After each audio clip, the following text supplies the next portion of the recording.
strategy.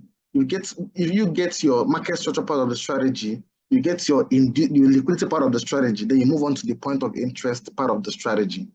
Now, so far, we have done the structure part of the strategy, we have done the liquidity part of the strategy. Is now left for the point of interest part of the strategy. Now, there are two different points of interest that I make use of. I make use of what? I make use of an order block, and I make use of what? A breaker block. I make use of an order block, and I make use of a breaker block. Now, I'm only going to talk about the order block in this class and probably maybe introduce the breaker, but I will go deep into the breaker in the next class, not this particular class, because normally the class is meant to be 1 hour. This is already 9, but I will just finish. I'm not even done with point of interest. So the next class is when we're going to talk about the breaker and then the rules in picking a proper point of interest. It's a whole topic on its own. So now we have talked about the structure part of the strategy. We've talked about the liquidity part of the strategy. What is now left is what? The point of interest part of the strategy. Now, I make use of 2 points of interest, the order block and then the breaker block. Now, first of all, the order block is a zone in the market where there are a lot of institutional orders. Now, those orders, those institutions and the banks that trade with those huge capitals, the zones where they put their buy and sell limit orders, that is what your order block is. So the order block is made, there are 2 different types of order blocks. We have the bullish order block, then we have the bearish order block. So the bullish order block is for when you're looking for a buy scenario. Then for the bearish order block is when you're looking for a sell scenario. Are you guys following me up?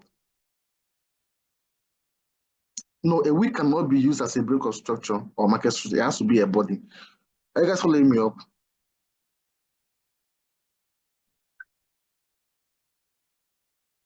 Are you guys following me up? Don't know if you can hear me. Can you guys hear me? Can you guys hear me? I'm not seeing, I can't see your test. I don't know if it's network. Is my network, can you guys hear me? Is my network good?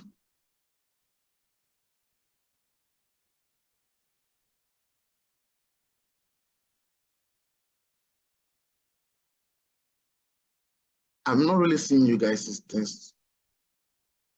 Okay. Thank you. I think the network is bad. Okay. So now, after you've gotten your structure part of your strategy, by either getting a continuation or getting a reversal. Now for continuations is the double break of structure. For the reversals is the market structures. You move on to the liquidity part of the strategy, and the liquidity that we use to pick entries is what? Your inducement liquidity. So after you've gotten the inducement, the last part is now your point of interest. Now for this particular class, I'm going to give a scenario for the other block. So the other block is like I said, it's a zone in the market where there are a lot of institutional orders. So now, if it's the bullish order block, this is how the bullish order block looks like. You will see a bullish order block is, this is how it looks like. You will see a bearish candle, then you see a bullish candle engulf it. This is how a bullish order block looks like. You see a bearish candle, then you see a bullish candle engulf. It's kind of like this here. This is what a bullish order block. This also is also a bullish order block. So that is what an order block is. A zone in the market where there are a lot of institutional orders. So for a bullish order block, you see this a bearish candle down. Then you see the bullish one that engulfs it and covers it. That is what the bullish order block looks like. If it's a bearish order block, you will see what? A bullish candle. Then you see a bearish candle that engulfs it and covers it down. So this is what a bullish order block. This is what a bearish order block. This is what a bullish order block is.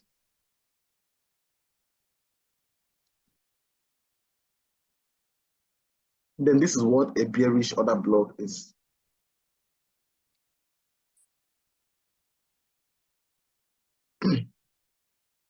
So bullish order block, bearish order block. And if you want to pick your entry will be from the middle, the demarcation of the end of the order block, the middle of it here, the demarcation, what your entry will be from. Same as this, the middle here, demarcation.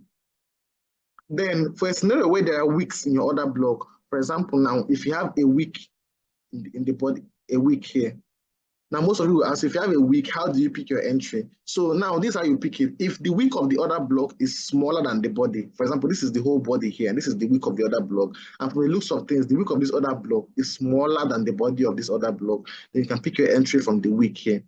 But in a scenario where the body of the other block is really small, let's say it's small like this, and the wick of the other block is longer than the body of the other block. If you want to pick your entry, you pick your entry down from what? The body of the other block. That's if it has wicks. If the wick is very small, you pick your entry from the wick. If the wick is longer than the body, then you pick your entry from the body of the other block. Are you guys following me up? Well, you can't see. Can you guys see my screen? Can you still see my screen? I said, if the other block has wicks on it, normally if you want to pick an entry from another block, you pick it from the demarcation of the other block here. On the demarcation of the other block, for example, if this is the bullish candle, if this is the bearish candle, and before the bullish one engulfed it, if you want to pick your entry from what? From the demarcation here. But there are some times that you see wicks in your other block. So for you to know where to pick your entry when you have wicks in the candle of your other block. So if the wick for this by other block is here, and the wick of the other block is small and smaller than the body of this other block, if you want to pick your entry, you can pick your entry from the wick of the other block.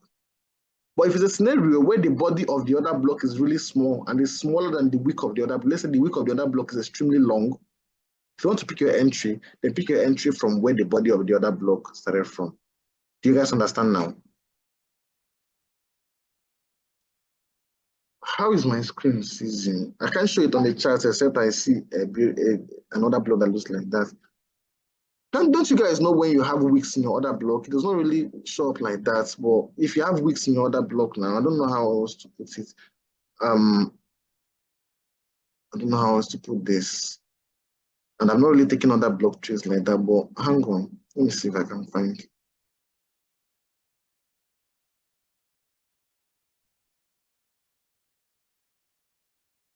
If you have wicks in your other block, I don't know how else to put this. Okay, this is an example now.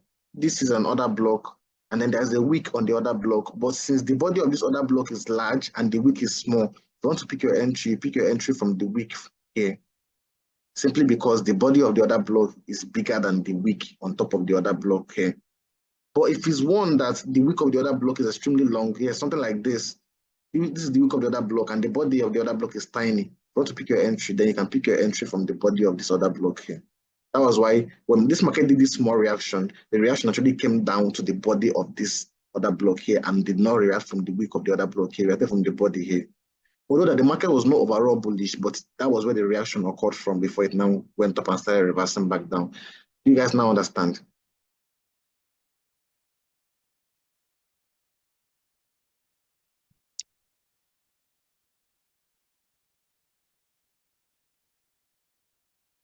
So, so that being said, it's now time that you combine everything.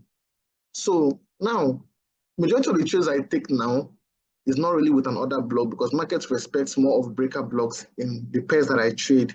And so, but I'll give you an example with the one I have here.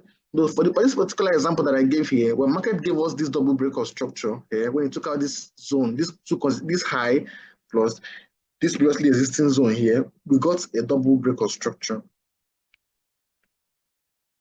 After that, market pulled back and gave us our inducement before pushing back up. So we have what? We have 2 out of 3. The first one is what? A double breaker structure. The second one is what? Is the liquidity, which is what? The inducement. So it's now time to look for the third one.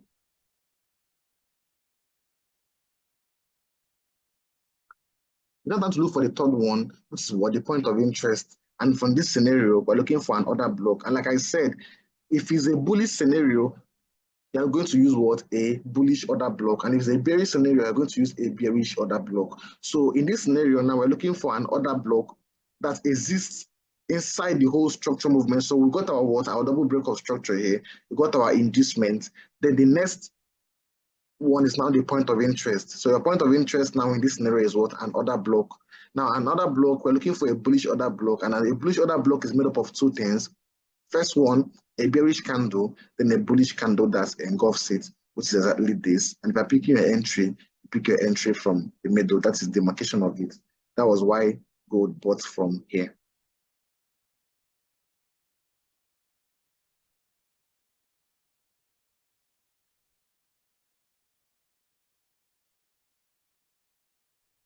Then your stop loss would be at the last candle of an order block, which is this is the last candle here. So the last candle of the other block is below here. So this is where you put your stop loss. So this was the trade on gold. That was why gold bought from here. And immediately price tapped there, started reversing back.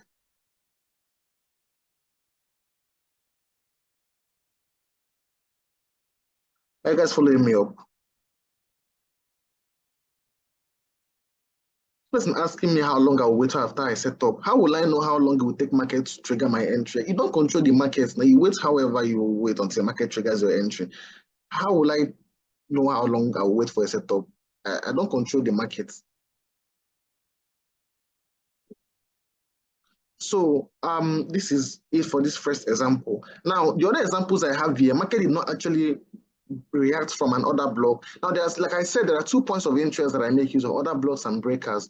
Now a breaker block is basically a failed order. I will not get into it here in this particular. I just want to give you an example.